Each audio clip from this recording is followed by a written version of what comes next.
Assalamualaikum warahmatullahi wabarakatuh. Selamat pagi, selamat siang, dan selamat malam untuk yang menyaksikan video presentasi kami. Alhamdulillahirrahmanirrahim. Segala puji Tuhan Yang Maha Esa, dan terhormat kepada Bapak Filmada selaku dosen fisika kami dan penonton yang kami cintai. Perkenalkan, nama saya Dias Islami sebagai moderator dalam presentasi kali ini yang membahas tentang penerapan energi potensial dalam kehidupan sehari-hari. Pertama-tama, saya akan perkenalkan anggota dari kelompok kami, yaitu kelompok 3 dari kelas A11.4111, yang diantaranya adalah saya, Dias Islami, sebagai moderator, Saudara Wahyudi, Safira Azalia, dan Rahadian Kristianto Rahman sebagai tim dari pemateri. Sebelum kita lanjut pada pembahasan lebih mendalam, saya akan sedikit menyinggung materi energi yang telah dipelajari, bahwa energi tidak bisa diciptakan maupun dimusnahkan. Energi hanya bisa berubah bentuk menjadi bentuk lain atau berpindah dari satu benda ke benda lain. Energi bukanlah resultan dari vektor gaya, namun vektor gaya diperlukan dalam energi. Energi dirumuskan dan dinotasikan sebagai W sama dengan sigma F dikali D dikali cos theta, di mana F sebagai gaya, D sebagai perpindahan, dan theta sebagai proyeksi perpindahan, serta dirumuskan W sama dengan integral dikali D dikali S, di mana S merupakan notasi arah lintasan suatu benda. Untuk pembahasan selanjutnya akan disampaikan oleh tim pemateri, yaitu Saudara Hadian dan kawan-kawan. Saya persilakan. Baik, saya akan menjelaskan apa itu energi potensial.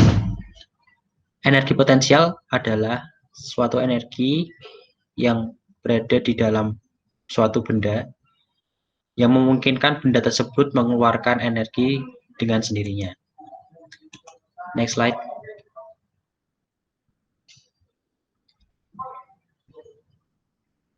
Nah, di dalam energi potensial ada beberapa contoh.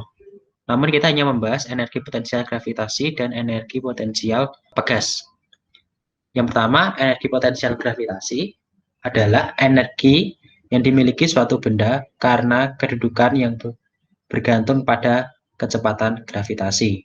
Jadi, untuk memahami energi potensial gravitasi, diperlukan pengetahuan latar belakang dalam bidang gravitasi.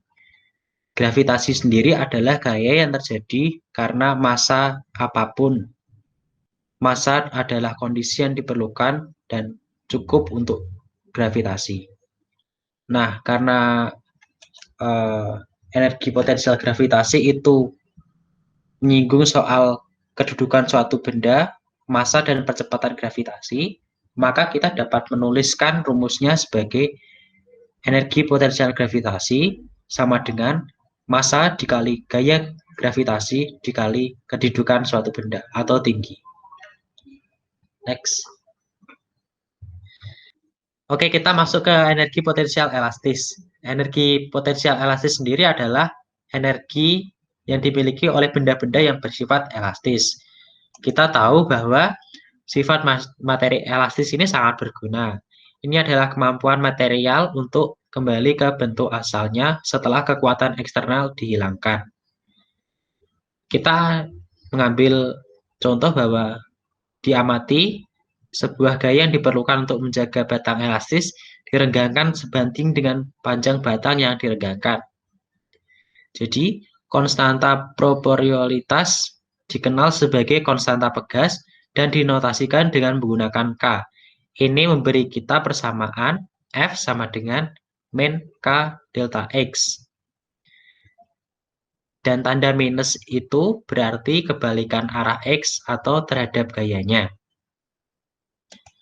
Kemudian setelah kita mendapat rumus energi elastis atau energi pegas, kita dapat menentukan energi potensial yang dimiliki oleh benda elastis tersebut dengan rumus E sama dengan setengah dikali F delta X atau E sama dengan 1/2 dikali K dikali delta X dikali delta X.